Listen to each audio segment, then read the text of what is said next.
ফেনী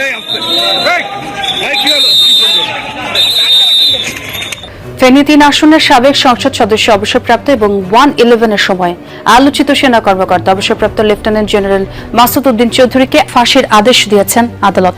জুলাই আগস্টের মানবতা বিরোধী অপরাধের মামলায় সাবেক সেনা কর্মকর্তা ও সাবেক সংসদ সদস্য মাসুদ উদ্দিন চৌধুরী দোষ স্বীকার করে তিনি জুলাই হত্যাকাণ্ডের সঙ্গে জড়িত থাকার কথাও স্বীকার করেন। মাসুদ উদ্দিন চৌধুরী 111-এর সময় ফ্যাসিস্ট সরকারকে যে সহযোগিতা করেছিল এবং ফ্যাসিস্ট হাসিনাকে যে সহযোগিতা করেছিল, এই পুরস্কার স্বরূপ অস্ট্রেলিয়া তাকে অ্যাম্বাসাডার হাই কমিশনার করা হয়। সর্বমোট 24,000 কোটি টাকা তারা বিভিন্নভাবে তারা গ্রহণ করে এবং এই টাকা তারা আত্মসাৎ করে।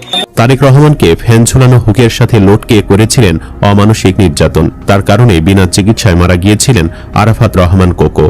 খালেদা জিয়াকে খাটতে হয়েছিল জেল। এবার ক্ষমতায় এসেই 1/11 সময়ের আলোচিত সাবেক সেনা কর্মকর্তা ও সাবেক MP lieutenant general Masud Uddin চৌধুরীকে গ্রেফতার করিয়েছেন তারেক রহমান। 1/11-র সেই ভয়ঙ্কর খলনায়ক, যিনি পর্দার আড়াল থেকে দেশের শীর্ষ রাজনীতিবিদ থেকে শুরু করে ব্যবসায়ীদের রাতের ঘুম হারাম করে দিয়েছিলেন, আজ তিনি নিজেই পুলিশের খাঁচায়। হ্যাঁ, কথা হচ্ছে শেখ হাসিনা ও খালেদা জিয়াকে -2 ফর্মুলায় দেশ ছাড়া করার অন্যতম মাস্টার মাইন্ড সাবেক লেফটেন্যান্ট জেনারেল মাসুদ উদ্দিন চৌধুরীকে নিয়ে। ক্ষমতার দম্ভে যিনি একসময় ধরাকে সরাজ্ঞান করতেন, আজ তাকেই কিনা আদালত প্রাঙ্গণে খেতে হচ্ছে জনতার ছোড়া পোড়া মবিল আর নোংরা পানি। দর্শক, 1/11 ও -2 ফর্মুলার বাস্তবায়নকারী হচ্ছে এই মাসুদ উদ্দিন চৌধুরী।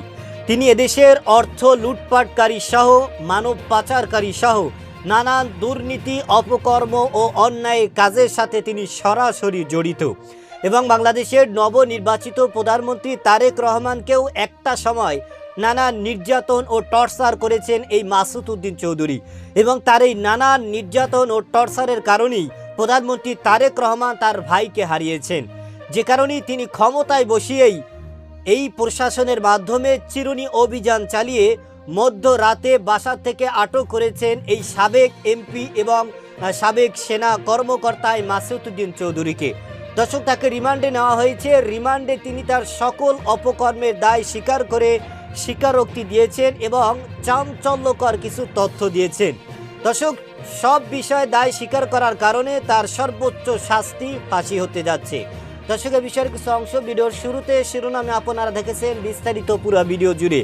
তার আগে আমার একটা অনুরোধ, যারা আমার চ্যানেলে নতুন আসছেন চ্যানেলটি সাবস্ক্রাইব করে ওয়াল ক্লিক করে বেল আইকনটি বাজিয়ে দিন। দর্শক, এই সাবেক এমপি সাবেক সেনা কর্মকর্তা মাসুদ উদ্দিন চৌধুরীর ফাঁসি সেটা আমরা দেখব। সেটা দেখার আগে চলুন দেখে আসি তিনি কি কি অন্যায়ের সাথে জড়িত ছিল এবং তিনি কি কি দুর্নীতি করেছেন এবং তিনি কত পরিমাণ অর্থ লুটপাট করেছেন সেটা আমরা প্রথমে দেখে এরপরে ওই বিষয়টি দেখব।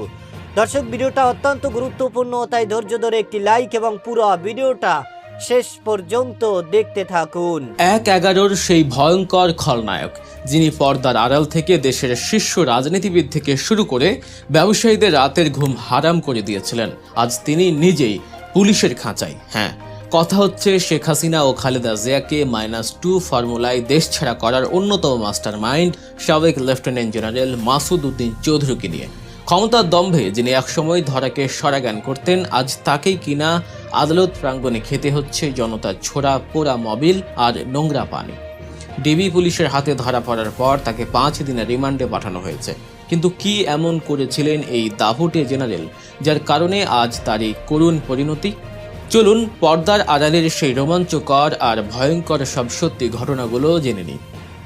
রাজধানীর বাড়িধারা এলাকা, সোমবার গভীর রাতে এখানে অভিযান চালিয়ে সাবেক এই সংসদ সদস্য ও অবসরপ্রাপ্ত সেনা কর্মকর্তাকে গ্রেফতার করে গোয়েন্দা পুলিশ। ডিএমপি মিডিয়া সেন্টারে আয়োজিত এক সংবাদ সম্মেলনে ডিবি প্রধান শফিকুল ইসলাম নিশ্চিত করেন এই গ্রেফতারের খবর।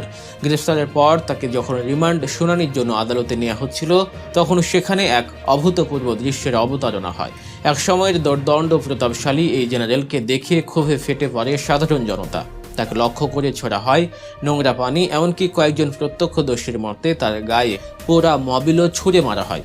ক্ষুব্ধ মানুষের স্লোগানে ভারী হয়ে ওঠে আদালত প্রাঙ্গণ। পরিস্থিতি সামাল দিতে পুলিশ তাকে দ্রুত হাজতখানায় নিয়ে যায়। জেনারেল মাসুদের বিরুদ্ধে অভিযোগের পাহাড় শুনলে যে কারো চোখ কপালে উঠবে। এখন পর্যন্ত তার বিরুদ্ধে মোট 11টি মামলার খোঁজ পাওয়া গেছে। এর মধ্যে তার নিজ জেলা ফেনীতে রয়েছে 3টি মামলা। এসব মামলায় তিনি পলাতক থাকায় তার বিরুদ্ধে আগেই গ্রেফতারি পরোয়ানা জারি ছিল। এছাড়া ডিএমপির পল্টন, বনানী, মিরপুর, হাতিরঝিল ও কোতোয়ালি থানায় রয়েছে হত্যা চেষ্টা, মানব পাচার এবং মানি লন্ডারিংয়ের মতো আরও 5টি ভয়ঙ্কর মামলা। বর্তমানে তাকে পল্টন থানার একটি মানব পাচার মামলায় গ্রেফতার দেখিয়ে 5 দিনের রিমান্ডে নিয়েছে পুলিশ। এই মামলার 3 নম্বর এজাহারভুক্ত আসামি তিনি। এছাড়া দুর্নীতি দমন কমিশন এবং সিআইডিতেও তার বিরুদ্ধে একাধিক অভিযোগের তদন্ত চলছে। ডিবি জানিয়েছে 1/11 সময়কার কোনো ভুক্তভোগী যদি নতুন করে অভিযোগ করেন তবে সেগুলোও তদন্তের আওতায় আনা হবে। গ্রেপ্তারকৃত মাসুদউদ্দিন চৌধুরীর বিরুদ্ধে ফেনী জেলায় 6টি, ঢাকা মেট্রোপলিটন এলাকায় 5টি, মোট 11টি মামলার তথ্য এই পর্যন্ত আমরা পেয়েছি। জেনারেল মাসুদের উত্থানের গল্পটা কিন্তু কোনো সিনেমার চেয়ে কম রোমাঞ্চকর নয়। তিনি শুরু করেছিলেন শেখ মুজিব আমলের কুখ্যাত রক্ষী বাহিনী দিয়ে। অবাক করা বিষয় হলো এর আগে তিনি চট্টগ্রামে একজন সাধারণ ক্লার্ক বা কেরানির কাজ করতেন। দুর্ভিক্ষের সময় তার বিরুদ্ধে রিলিফের 2 ট্রাক নারকেল তেল চোরা কারবারিদের কাছে চড়া দামে বিক্রির অভিযোগ ওঠে। এই ঘটনায় চট্টগ্রাম ও ময়মনসিংহে তার বিরুদ্ধে একাধিক মামলা হয়।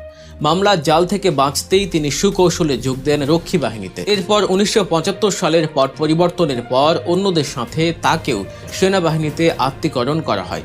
রক্ষী বাহিনী থেকে এসে সেনাবাহিনীতে একমাত্র তিনি লেফটেন্যান্ট জেনারেল পদ পর্যন্ত পৌঁছাতে পেরেছিলেন। 2007 সালের 11 জানুয়ারি, যা আমাদের কাছে 111 বা 1/11 নামে পরিচিত, সে সময়কার সেনা নিয়ন্ত্রিত তত্ত্বাবধায়ক সরকারের আসল নাটের গুরু ছিলেন এই মাসুদউদ্দিন চৌধুরী। ওই সময় সেনাবাহিনীর সবচেয়ে গুরুত্বপূর্ণ 9ম ডিভিশনের জিওসি ছিলেন তিনি। পরবর্তীতে পদোন্নতি পেয়ে হন সশস্ত্র বাহিনীর প্রিন্সিপাল স্টাফ অফিসার। তৎকালীন সেনাপ্রধান মঈন ইউ আহমেদের সবচেয়ে ঘনিষ্ঠ সহযোগী হিসেবে তিনি দুর্নীতি দমন সংক্রান্ত জাতীয় সমন্বয় কমিটির প্রধান সমন্বয়ক হন। ওই কমিটির প্রধান হিসেবে মেজর জেনারেল এম.এ. মতিনের নাম থাকলেও পর্দার আড়াল থেকে কলকাঠি নাড়তেন মূলত জেনারেল মাসুদ। তার নেতৃত্বে দেশের শীর্ষ রাজনীতিবিদ ও ব্যবসায়ীদের জিম্মি করে গ্রেফতার ও রিমান্ডের ভয় দেখিয়ে হাজার হাজার কোটি টাকা হাতিয়ে নেওয়ার অভিযোগ রয়েছে একটি বিশেষ সিন্ডিকেটের বিরুদ্ধে। সবচেয়ে চাঞ্চল্যকর বিষয় হলো তার -2 ফর্মুলা বাস্তবায়ন মিশন। দেশের রাজনীতি থেকে শেখ হাসিনা ও খালেদা জিয়াকে চিরতরে সরিয়ে দেওয়ার যে ছক কষা হয়েছিল তার অন্যতম রূপকার ছিলেন তিনি। খালেদা জিয়াকে বিদেশ পাঠানোর জন্য তার উপর প্রচণ্ড মানসিক চাপ প্রয়োগ করা হয়। তিনি রাজি না হওয়ায় 2007 সালের মার্চে তার বড় ছেলে তারেক রহমানকে এবং পরে ছোট ছেলে আরাফাত রহমান কোকোকে গ্রেফতার করা হয়।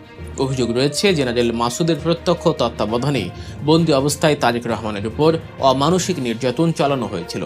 অথচ পারিবারিকভাবে তিনি ছিলেন খালেদা জিয়ার আত্মীয়। খালেদা জিয়ার ছোট ভাই সাইদ ইস্কান্দারের স্ত্রীর দিকের আত্মীয় হওয়ার সুবাদেই 4 দলীয় জোট সরকারের আমলে তিনি 9ম পদাতিক ডিভিশনের জিওসির মতো গুরুত্বপূর্ণ পদ পেয়েছিলেন। কিন্তু ক্ষমতার মোহে তিনি সেই জিয়া পরিবারেরই সবচেয়ে বড় ক্ষতিটা করেছিলেন। তবে ক্ষমতার ভাগ বাটোয়ারা নিয়ে 2008 সালের মাঝামাঝি সময়ে সেনাপ্রধান মঈন ইউ আহমেদের সাথে তার দূরত্ব তৈরি হয়। এর জের ধরেই তাকে সেনাবাহিনী থেকে সরিয়ে পররাষ্ট্র মন্ত্রণালয়ে ন্যস্ত করা হয় এবং অস্ট্রেলিয়ায় বাংলাদেশের হাই কমিশনার করে পাঠানো হয়। দর্শক, আপনারা জানেন 1/11 ও -2 ফর্মুলার বাস্তবায়নকারী সাবেক এমপি ও সাবেক সেনা কর্মকর্তা মাসুদউদ্দিন চৌধুরীকে গ্রেফতার করেছে পুলিশ। এই মাসুদউদ্দিন চৌধুরী তিনি একজন এমপি হয়ে, তিনি একজন সেনা কর্মকর্তা হয়েও তিনি ফ্যাসিস্ট সরকারের আমলে তিনি তার দুর্নীতি, অপকর্ম এবং নানান ষড়যন্ত্রমূলক কাজের শীর্ষ স্থানে তিনি পৌঁছে গিয়েছিলেন এবং এদেশের মানুষের বিরুদ্ধে তিনি যেই দুর্নীতি এবং অপকর্ম কাজ করেছেন এবং এদেশের প্রায় কোটি কোটি অর্থ সম্পদ তিনি লুটপাট করেছেন এবং এদেশে মানব পাচারকারী সহ তার বিরুদ্ধে বিভিন্ন থানায় একাধিক মামলা এবং তার বিরুদ্ধে অনেক দুর্নীতি এবং অন্যায় ও অপকর্মের অভিযোগ রয়েছে। যে কারণেই এবার বাংলাদেশের নবনির্বাচিত প্রধানমন্ত্রী তারেক রহমান তিনি ক্ষমতায় বসেই প্রশাসনের মাধ্যমে চিরুনি অভিযান চালিয়ে তাকে গভীর রজনীতে তার বাসা থেকে মধ্যরাতে আটক করা হয় এবং রিমান্ডে তিনি তার সকল অপকর্মের কথা এবং দায় স্বীকার করেছেন এবং তিনি যেই অর্থ বাংলাদেশের লুটপাট করেছেন এবং মানব পাচার করেছেন এবং নানান ষড়যন্ত্রমূলক কাজের সাথে জড়িত ছিল এবং সাবেক প্রধানমন্ত্রী শেখ হাসিনার ডান হাত তিনি ছিলেন এবং তার সাথে ফ্যাসিস্ট সরকারের সাথে তিনি কাজ করে এদেশের এবং এদেশের মানুষের বিরুদ্ধে তিনি দুর্নীতি করেছেন। এবং আপনারা জানেন জুলাই গণঅভ্যুত্থানে এদেশের হাজারো ছাত্র জনতা রাজপথে ঝাঁপিয়ে পড়েছিলেন এবং তারা নিহত হয়েছেন, রক্ত দিয়েছেন, রাজপথে তারা লড়াই করেছেন এবং অনেকে শহীদ বরণ করেছেন।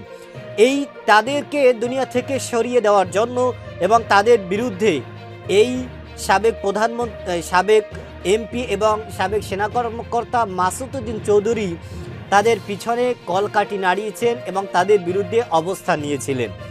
যে কারণেই জুলাই গণঅভ্যুত্থানে যে সমস্ত ছাত্ররা নিহত হয়েছেন এবং না ফেরার দেশে চলে গেছেন, তাদের পিছনে মূল হোতা এবং মূল মাস্টার মাইন্ড, মূল কারিগর হচ্ছে এই মাসুদ উদ্দিন চৌধুরী। তিনি বাংলাদেশের প্রধানমন্ত্রী তারেক রহমানকেও নির্যাতন করেছেন, টর্চার করেছেন এবং তার ভাই যে কোকো না ফেরার দেশে চলে গেছেন তাকেও তিনি এই নির্যাতনের মাধ্যমে, টর্চারের মাধ্যমেই কিন্তু না ফেরার দেশে পাঠিয়ে দিয়েছেন। যে কারণেই তারেক রহমান ক্ষমতায় বসিয়েই তিনি চমক দেখালেন, তিনি তার শিখর ভুলে যায়নি এবং তাকে যারা নির্যাতন করেছে, টর্চার করেছে, তার ভাইকে যারা না ফেরার দেশে ফিরিয়েছেন তাদেরকে তিনি সর্বোচ্চ শাস্তি দেওয়ার জন্যই প্রশাসনের মাধ্যমে চিরুনি অভিযান চালিয়ে তাদেরকে গ্রেফতার করা হয়েছে।